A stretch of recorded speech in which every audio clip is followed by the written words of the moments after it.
Olá! Hoje a gente vai mergulhar na força dos juros compostos, sabe? Vamos usar como base uns excertos de O Milagre dos Juros Compostos. Tem aquela frase famosa, né, que dizem ser do Einstein: aquele que entende, ganha, aquele que não entende, paga. A nossa missão aqui é essa, basicamente: desvendar como essa força funciona e que impacto ela pode ter nas finanças de verdade. Vamos lá tentar entender isso melhor. A ideia central é muito potente de fato. Pensa nos juros compostos, assim, como um motor silencioso, mas que não para, né? Ele fica ali trabalhando para você. 24 horas por dia. Exato. Funciona o tempo todo. A chave é entender a tal da capitalização. Basicamente, os ganhos que o seu investimento inicial gera, eles mesmos começam a gerar novos ganhos. É um ciclo, sabe? Que se alimenta. Parece quase mágico mesmo. Mas para quem está ouvindo e talvez não tenha essa diferença tão clara na cabeça, pode explicar um pouco melhor? Juros simples versus compostos.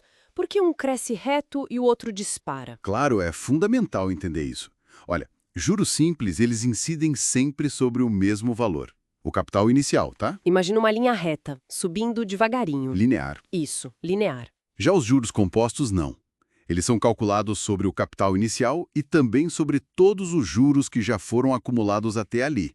É o famoso juros sobre juros. Ah, tá. E o que é fascinante nisso é que esse reinvestimento automático dos lucros, ele cria uma aceleração. A cada novo período, a base de cálculo aumenta, entende? Isso faz o crescimento disparar com o tempo. Os materiais que a gente viu trazem um exemplo ótimo para isso, né? Investir R$ 1.000 a 10% ao ano. Sim, Depois de 10 anos, com juros simples, a pessoa teria R$ 2.000 no total. Os 1.000 iniciais mais 1.000 de juros. Parece ok. parece razoável, sim. Mas aí com os juros compostos, esses mesmos R$ 1.000 virariam quase 2.600. Uns R$ 2.593,74. Exatamente. A diferença já é bem grande em 10 anos. E a tendência é essa distância aumentar cada vez mais, né? É aí que a tal mágica acontece mesmo. Precisamente. No começo a diferença parece pequena, talvez nem tão impressionante. Mas quanto maior o prazo, mais brutal fica essa distância entre os dois jeitos de calcular. A curva exponencial começa suave, mas depois, olha, ela empina cada vez mais. Entendi o mecanismo, mas o que é que faz essa bola de neve crescer tanto? Quer dizer, quais são os ingredientes-chave para a gente maximizar esse efeito todo? O que as fontes dizem? Bem, os textos apontam para três pilares principais. O primeiro, e talvez o mais poderoso, é o tempo. Ele é o grande multiplicador. Quanto mais cedo a pessoa começa, mais tempo os juros têm para trabalhar uns sobre os outros. A paciência aqui ela é recompensada exponencialmente. Faz sentido, o tempo é crucial. O segundo pilar é a taxa de juros. Claro, né? Taxas maiores aceleram mais o crescimento. E o interessante é que diferenças que parecem pequenas, tipo 1 ou 2% ao ano, no final das contas, lá na frente, depois de décadas, resultam em valores finais muito diferentes. Nossa, é verdade. E o terceiro? Imagino que seja o dinheiro que a gente coloca, né? Exato. O valor do investimento.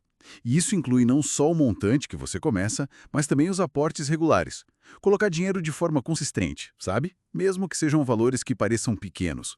Isso funciona como colocar mais lenha na fogueira. Entendi, potencializa muito. Potencializa demais o processo, porque aumenta sempre a base sobre a qual os juros compostos vão atuar. Perfeito. Tempo, taxa e aportes constantes. Vendo esses três pilares, que estratégias práticas os materiais sugerem? Para a gente colocar os juros compostos para trabalhar a nosso favor mesmo. Como é que a gente transforma essa teoria em ação? Olha, as estratégias saem direto daí. Primeiro, e o mais óbvio, começar o quanto antes. Não tem jeito. Mesmo com um pouco, o tempo é o aliado mais valioso que a gente tem. O mais importante, talvez. Sem dúvida.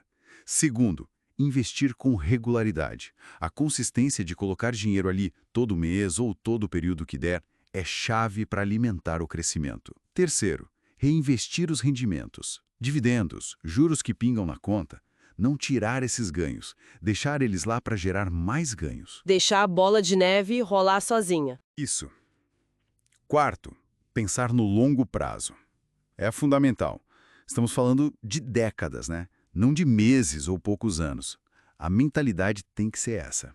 Quinto, buscar taxas de retorno boas, mas aqui tem um detalhe importante. Sempre equilibrar isso com o risco e a diversificação. Não adianta sair caçando a taxa mais alta do mercado se isso significar um risco que você não aguenta ou colocar todos os ovos na mesma cesta, né? Claro, essa questão do risco é fundamental. Taxas mais altas geralmente vêm com mais instabilidade, talvez. Incerteza. Exatamente. É preciso achar um equilíbrio confortável para cada pessoa. E por último, talvez o mais difícil na prática, ser paciente. A paciência. É. O verdadeiro poder dos juros compostos, ele só aparece de forma clara, assim, no longo prazo. Tem que resistir à vontade de mexer, de interromper o processo por causa de uma queda no mercado ou por impaciência mesmo. Faz todo sentido. Mas, como a própria frase lá do início sugere, né? Quem não entende paga. Isso nos leva para o outro lado da moeda. Os juros compostos trabalhando contra a gente. Com certeza. E aí o efeito pode ser, olha, devastador. Se os juros compostos aceleram o crescimento dos investimentos, eles também aceleram e muito o crescimento das dívidas. Principalmente aquelas caras, né? Exato. Especialmente aquelas com taxas altas, tipo cartão de crédito, cheque especial. A dívida pode virar uma bola de neve descontrolada muito rápido. Fica muito mais difícil pagar do que o valor que você pegou emprestado originalmente. É assustador pensar nisso. E entender isso é um alerta, né? Um alerta poderoso. Evitar esse tipo de dívida, ou se tiver, quitar o mais rápido possível, é crucial para a saúde financeira. É o mesmo princípio dos investimentos, só que atuando contra você. Entendido. Então, resumindo a nossa conversa aqui, os juros compostos são uma ferramenta, uma força, na verdade, acessível para todo mundo, mas que exige disciplina, consistência e talvez, acima de tudo, paciência, né? Exato. Começar cedo faz uma diferença brutal. No fundo, a gente valida aquela ideia. Entender esse mecanismo permite que a gente ganhe, enquanto ignorar pode fazer a gente pagar bem caro, seja em oportunidades perdidas ou, pior, em dívidas que não param de crescer. Perfeito. E fica talvez uma reflexão final, né?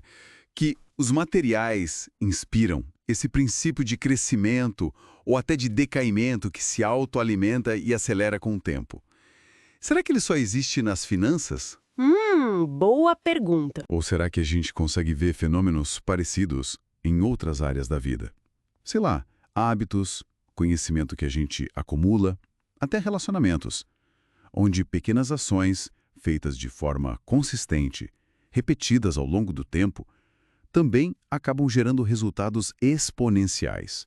Sejam eles bons ou ruins, fica aí a questão para a gente pensar depois.